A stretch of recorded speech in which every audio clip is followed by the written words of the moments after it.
સમાચારની શરૂઆત કરીશું બ્રેકિંગ ન્યૂઝથી જે થરાદથી મળી રહ્યા છે। થરાદ જિલ્લો જાહેર થતાને બનતા જ થરાદમાં જનમેદની ઉમટી છે। સમાચાર થરાદથી જે આ જનમેદની ઉમટી છે। મંતવ્ય ન્યૂઝ પર એક્સક્લુઝિવ દ્રશ્યો અમે આપને બતાવી રહ્યા છીએ। વિધાનસભા અધ્યક્ષ જે આ હાલ થરાદમાં છે શંકર ચૌધરી, થરાદના ધારાસભ્ય શંકર ચૌધરીનું થરાદમાં ભવ્ય સ્વાગત કરવામાં આવ્યું। ત્યારે આભાર દર્શન માટે કાર્યક્રમ યોજાયો હતો।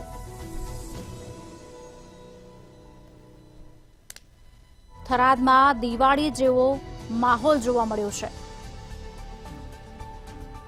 વિધાનસભા અધ્યક્ષ શંકર ચૌધરીની ખાસ વાતચીત પણ થઈ હતી।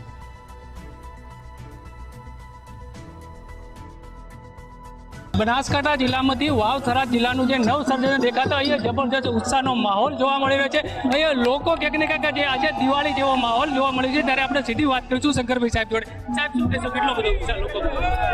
જબરદસ્ત દિવાળી જેવો માહોલ છે અને દિવાળી જેવા માહોલની અંદર આજે હજારોની સંખ્યાની અંદર પ્રજાજનો અહીંયા ઉમટી પડ્યા અને હું માનું છું કે આ સરહદી વિસ્તારની વિકાસ માટેની એક નવો સૂર્યોદય થયો છે। ચોક્કસથી સાહેબ બીજી વાત કરવામાં તો વાવ થરાદ સાથે ધાનેરાના લોકો ક્યાંક ને ક્યાંક અપેક્ષા રાખીને બેઠા કે શંકરભાઈ આવતા અમારું કંઈક નવું થશે। બિલકુલ, આજે ઘણા મોટી સંખ્યાની અંદર ધાનેરાના પ્રજાજનો આવ્યા અને એમણે પણ આ નવા જિલ્લા માટે બધાને અભિનંદન આપ્યા અને રાજ્યના મુખ્યમંત્રીશ્રીનો પણ આભાર માન્યો।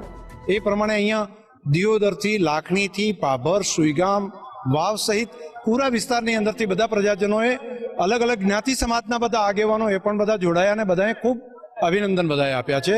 માનનીય મુખ્યમંત્રી શ્રી ભૂપેન્દ્રભાઈ અને દેશના પ્રધાનમંત્રી મોદી સાહેબ બંનેને ખૂબ અભિનંદન આપ્યા છે। બધાએ ખૂબ રાજીપો વ્યક્ત કર્યો છે અને એ વર્ણન ન કરી શકાય એવો ઉત્સાહ અહીંયા અત્યારે પ્રજાજનોની અંદર છે। સાહેબ બીજી વાત કરવામાં તો દિયોદર અને કાંકરેજ બંને અલગ જિલ્લાની માગણી કરી છે, શું કહેશો?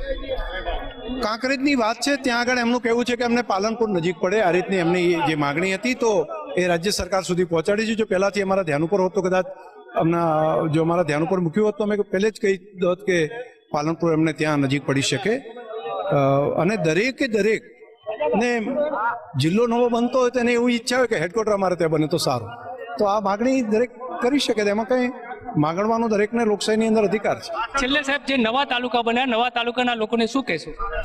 હું એ કહીશ કે આપણે બધા ભેગા મળીને આપણા વિસ્તારનું, આ જિલ્લાની સરહદી વિસ્તારના તમામે તમામ તાલુકાનું કલ્યાણ થાય, દરેકનું ભલું થાય। એમાં સામાન્ય માણસ છે એ વિકાસને રાજ્ય સરકાર, કેન્દ્ર સરકારના વિકાસનો લાભ લઈ શકે, એના માટે આપણે ભેગા મળીને એક બનીને બધા સાથે મળીને આ કામને આપણે આગળ વધારીએ।